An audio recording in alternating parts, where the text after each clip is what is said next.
Hi hello friends, நம்ம கடையில் வாங்கின மாதிரி வீட்டிலே சூப்பராக ஒரு ஈவினிங் ஸ்நாக்ஸ், அதுவும் வாழைக்காய் பஜ்ஜி மலைக்கு இதமாக சூடாக சாப்பிட செம்ம டேஸ்ட்டாக இருக்கும். ட்ரை பண்ணுவோமா? கடலை மாவு எடுத்திருக்கேன். கடலை மாவு, வத்தல் பொடி, கொஞ்சமாக பெருங்காயப்பொடி, தேவையான அளவு உப்பு. இதுக்கெல்லாம் ஹைலைட் என்னென்னா இந்த பச்சரிசி மாவு தான். கொஞ்சமாக பச்சரிசி மாவு ஆட் பண்ணும்போது நல்ல மொறுமொறுன்னு இருக்கும். அதனால் இனி கொஞ்சமாக தண்ணி சேர்த்து கடலை மாவை கட்டி இல்லாமல் நல்லா கலந்து எடுத்துக்கலாம்.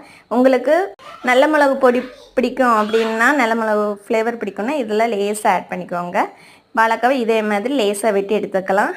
இனி ஒரு பாத்திரத்தில் எண்ணெய் சூடாக்கி நம்ம வெட்டி வச்சுருக்க எப்பவும் போல் வாழைக்காவும் முக்கி 2 பக்கமும் அப்படியே நல்லா முக்கி எடுத்து அப்படியே போட்டு எடுத்தாச்சுன்னா நல்லா சுருன்னு மேலே வரும். அவ்வளோ டேஸ்ட்டாக இருக்குங்க. மலைக்கு எதமாக சூப்பராக சூடாக நல்ல டேஸ்ட்டாக இருக்கும்.